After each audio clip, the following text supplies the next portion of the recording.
అందరికీ నమస్కారం. మాజీ ముఖ్యమంత్రి జగన్మోహన్ రెడ్డి గారికి పేద సామాన్య వర్గాల పట్ల ప్రేమ ఉండబట్టి, వారికి మంచి మనసు మానవత్వం ఉండబట్టి, పేద ప్రజల జీవితాల్ని అభివృద్ధి బాట వైపు తీసుకువెళ్ళాలనేటువంటి ఒక గొప్ప ఉద్దేశంతో బటన్స్ నొక్కారు. 5 ఏళ్లలో సుమారు 135 సార్లు జగన్మోహన్ రెడ్డి గారు బటన్ నొక్కి నవరత్నాలను అమలు చేసి పేద సామాన్య వర్గాల జీవితాల్ని అభివృద్ధి వైపు దిశగా పయనించేలాగా వారు ఎంతో శ్రమించారు. అందుకే వాటికి నవరత్నాలని పేరు పెట్టారు, అమలు చేశారు. కానీ ఈ రోజున ఒక్కసారి బటన్ నొక్కడానికే కూటమి నాయకులకి చాలా ఇబ్బందిగా ఉంది. అందుకనే సూపర్ 6 పేద ప్రజల జీవితాలు పీకలు నొక్కడానికే అబద్ధపు హామీలు ఇచ్చారు, మోసపూరిత ప్రకటనలు చేశారు. ఈరోజు అధికారంలోకి వచ్చి 50 రోజులు అవుతున్నా ఒక్కటంటే ఒక్క పథకానికి కూడా నియమ నిబంధనలు పెట్టలేకపోయారంటే వారి పాలనలో దొలతనం మనందరం కూడా అర్థం చేసుకోవాలి. మరి ఎన్ని ఇబ్బందులున్నా, ఎన్ని కష్టాలున్నా జగన్మోహన్ రెడ్డి గారు బటన్ నొక్కారు. ఆ బటన్ నొక్కడం మీద చాలామంది అవహేళనగా మాట్లాడారు. కానీ ఈ రోజున ఒక్కసారి బటన్ నొక్కడం ఎంత కష్టమో పాలనలో ఉన్నటువంటి చంద్రబాబు గారికి, పవన్ కళ్యాణ్ గారికి, పురంధరేశ్వర్ గారికి అర్థమైంది. అట్లాంటిది 135 సార్లు జగన్మోహన్ రెడ్డి గారు బటన్ నొక్కి పేద ప్రజల జీవితాల్లోకి, పేద ప్రజల ఖాతాల్లోకి డబ్బులు మళ్లించారంటే వారి సమర్థవంతమైనటువంటి పాలన గురించి ఈ రోజున రాష్ట్రం మొత్తం చర్చ జరగాలి. జగన్మోహన్ రెడ్డి గారు పాదయాత్ర చేసి ప్రజల కష్టాలను తెలుసుకొని పథకాలు అమలుకి నవరత్నాలని పేరు పెట్టి అద్భుతంగా అమలు చేశారు. వారు పాదయాత్ర చేసింది ప్రజల కష్టాలను తెలుసుకొని పథకాలు అమలు చేయడానికి. కానీ లోకేష్ గారు పాదయాత్ర చేసింది పగ ప్రతీకారం తీర్చుకొని రెడ్ బుక్ రచించడానికి అన్న విషయం ఈరోజు అందరికీ కూడా అర్థమవుతుంది. ఆచరణకు అమలుకు అవకాశం లేనటువంటి పథకాల్ని సూపర్ 6గా పేరు పెట్టి ఈరోజు ప్రజల్ని మోసం చేశారు. ప్రజల చెవిలో ఫ్లవర్ కాదు క్యాలీఫ్లవర్ పెట్టి అడ్డంగా మోసం చేసినటువంటి వ్యక్తులు చంద్రబాబు గారు, పవన్ కళ్యాణ్ గారు, పురంధరేశ్వర్ గారు అని కూడా ఈ సందర్భంగా తెలియజేస్తాను. అసెంబ్లీలో కూటమి నాయకులు ప్రవచనాలు మాని పథకాల కోసం చర్చ చేస్తే బాగుండేది. చంద్రబాబు గారు నిన్న మాట్లాడుతున్నారు, సూపర్ 6 చేస్తే భయం వేస్తుంది అని. మీరు భయపడద్దు. మీరు పవన్ కళ్యాణ్ గారు, పురంధరేశ్వర్ గారు పథకాలు ఎలా అమలు చేయాలి, వాటికి నిధులు ఎలా సేకరించాలని మీరు భయం చెందాల్సినటువంటి అవసరం లేదు. మీరు జగన్మోహన్ రెడ్డి గారి దగ్గరికి వచ్చి 1 గంట 2 గంటలో ట్యూషన్ చెప్పించుకుంటే పథకాలు ఎలా అమలు చేయాలి, వాటికి నిధులు ఎలా సేకరించాలని జగన్మోహన్ రెడ్డి గారు మీకు చెప్తారు. వారికి ఉన్నటువంటి పాలనా అనుభవం, పేద ప్రజల ప్రేమ మీద ఉన్న ప్రేమ అట్లాంటిది. కాబట్టి మీరు ముగ్గురు కూడా చక్కగా జగన్మోహన్ రెడ్డి గారి దగ్గరికి వచ్చి మీరు ట్యూషన్ చెప్పించుకుంటే అద్భుతంగా పథకాలు అమలు చేయగలరని కూడా నేనైతే తెలియజేస్తున్నా. మాటికి మాట్లాడుతున్నారు. జగన్మోహన్ రెడ్డి గారు పారిపోతున్నది చంద్రబాబు నాయుడు గారు, పవన్ కళ్యాణ్ గారు. మీకు దమ్ముంటే జగన్మోహన్ రెడ్డి గారికి ప్రతిపక్ష నాయకుడు హోదా ఇవ్వండి. ఇవ్వకుండా పారిపోతుంది మీరు కదా.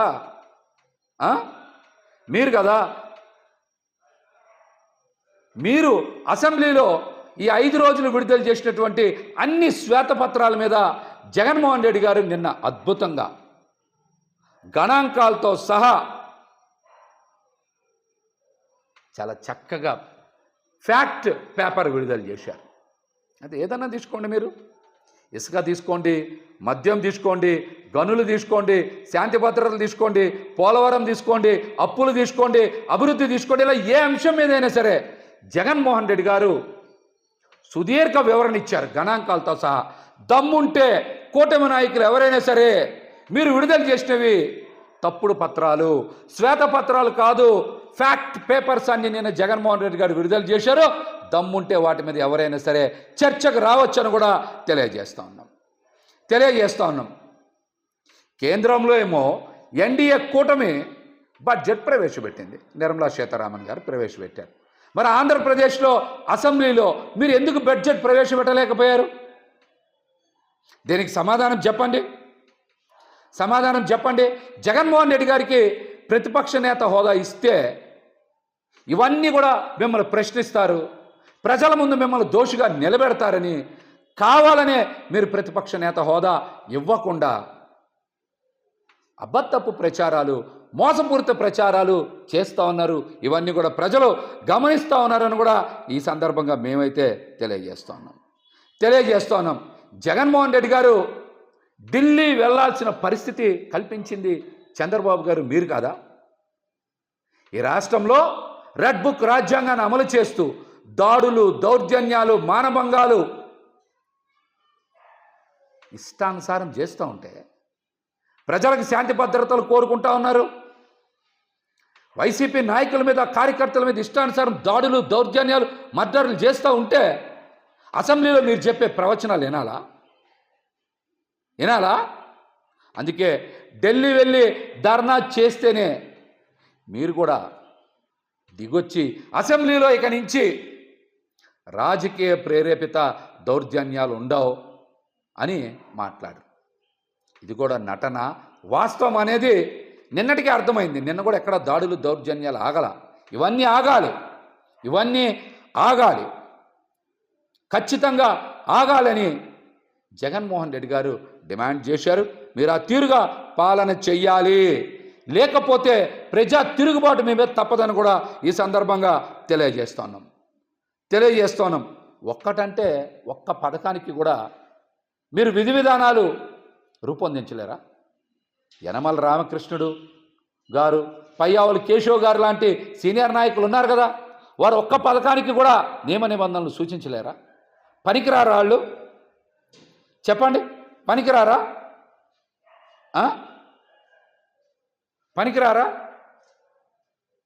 నిన్న జగన్మోహన్ రెడ్డి గారు చెప్పారు కదా, ఏంటంటే డేటా అందరితో చర్చిద్దామంట. అందరితో చర్చిస్తామని సూపర్ 6 అప్పుడు చెప్పకపోయారా?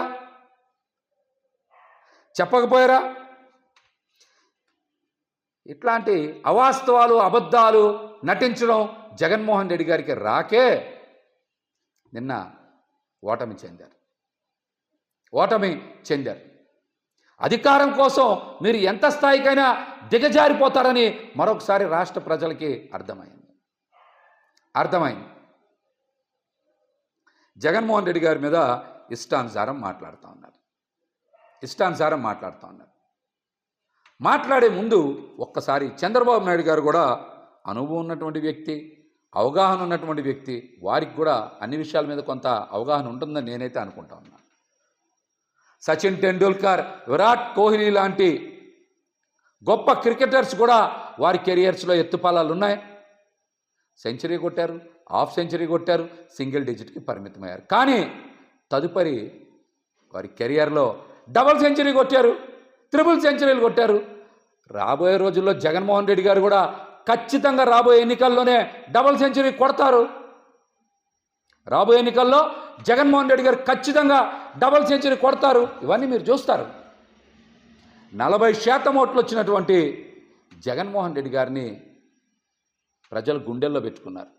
ఖచ్చితంగా ఈసారి బలంగా ఆదరిస్తారు, అధికారం కట్టబెడతారని కూడా ఈ సందర్భంగా మేమైతే చాలా స్పష్టంగా తెలియజేస్తూ ఉన్నాం. అదేవిధంగా కూటమి పాలన కూడా ఏం నిర్మాణాలతోనో దేనితోనో ప్రారంభం కాల. కూటమి పాలన కూడా కూల్చివేతలతోనే ప్రారంభమైంది.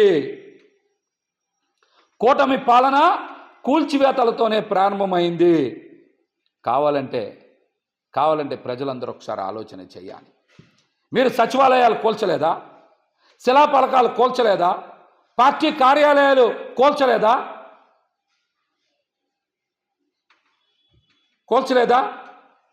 కూటమి పాలన కూడా కూల్చివేతలతోనే ప్రారంభమైందన్నటువంటి విషయాన్ని మీరు మర్చిపోవద్దు, మీరు మర్చిపోవద్దు. ఇవన్నీ కూడా ప్రజలు గమనిస్తూనే ఉన్నారు, ప్రజలు గమనిస్తూనే ఉన్నారు. అదేవిధంగా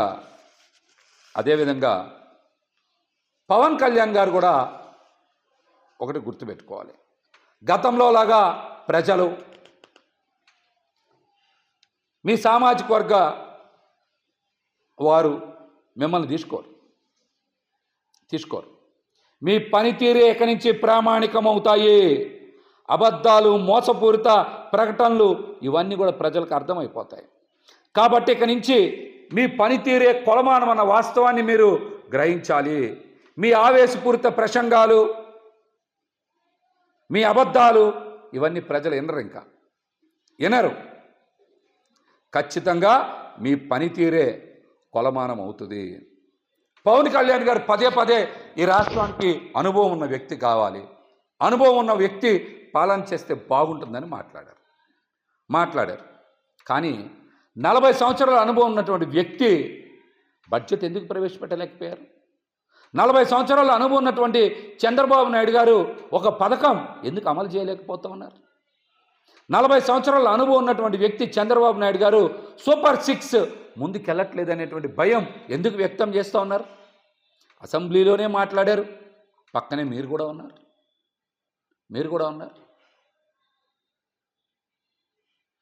దీని మీద కూడా మీరు రాష్ట్ర ప్రజలకి సమాధానం చెప్పుకోవాల్సినటువంటి బాధ్యత ఉంది. గతంలో మీరు చెప్పారు, ఎన్నో అవాస్తవాలు మాట్లాడారు. మహిళల మీద దాడులు జరుగుతున్నాయి, దౌర్జన్యాలు జరుగుతూ ఉన్నాయి, ఇవన్నీ మా పాలన వస్తే ఆగిపోతాయి అని చెప్పారు.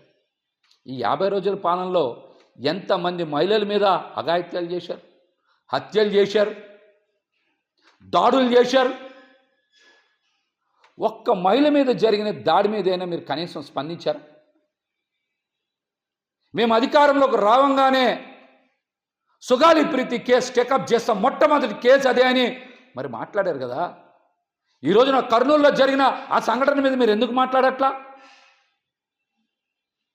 విశాఖపట్నం, నెల్లూరు, వైజాగ్లో మహిళల మీద అరాచకాలు జరుగుతూ ఉంటే పవన్ కళ్యాణ్ గారు జనసేన పార్టీ నుంచి ఒక్కరు కూడా పరామర్శించలేదే. అధికారంలోకి రాకముందు ఒకలాగా, అధికారంలోకి వచ్చాక ఒకలాగా ఉన్న విషయం మీ ప్రవర్తన ప్రజలకు అర్థమైపోయింది.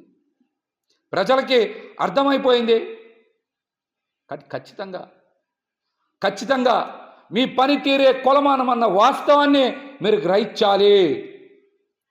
మీరు గతంలో మాట్లాడిన ప్రతి మాటకి బాధ్యత వహించాలి. లేకపోతే ప్రజలు తిరస్కరిస్తారన్న విషయాన్ని మీరు తెలుసుకుంటారు. అప్పులు ఇప్పిస్తేనే మీరు ధన్యవాదాలు తెలియజేశారు. మరి అధికారంలో తెచ్చినటువంటి ప్రజల పథకాల కోసం మీరు నిధులు ఎందుకు సేకరించరు? హామీలు ఇచ్చారు కదా, అమలు చేసే బాధ్యత మీకు లేదా? దీని మీద కూడా మీరు ప్రజలకు సమాధానం చెప్పుకోవాలి. జగన్మోహన్ రెడ్డి గారు జననేత, జనం కోసం నిత్యం పరితపించేటువంటి వ్యక్తి. ప్రజల జీవితాల్లో మార్పు వస్తేనే అభివృద్ధి సాధ్యం. అభివృద్ధి అందరికీ ఉండాలి, కొందరికి మాత్రమే కాదన్న వాస్తవాన్ని ఆయన గ్రహించబట్టే పేద సామాన్య వర్గాల జీవితాల్లో అభివృద్ధి సాధిస్తేనే రాష్ట్రం అభివృద్ధి చెందుతుందని ఆయన పరితపించారు. ఆ దిశగానే అడుగులు వేశారు. కొందరి చేతుల్లోనే అభివృద్ధి కేంద్రీకృతం అయితే అది ప్రజాస్వామ్యానికే పెనుముప్పు వస్తున్నటువంటి విషయాన్ని ప్రజలు ఇప్పటికే గ్రహిస్తూ ఉన్నారు. పాలనలో ఆ తీరు కూడా చంద్రబాబు నాయుడు గారు మార్చుకుంటారని నేనైతే ఆశిస్తాను.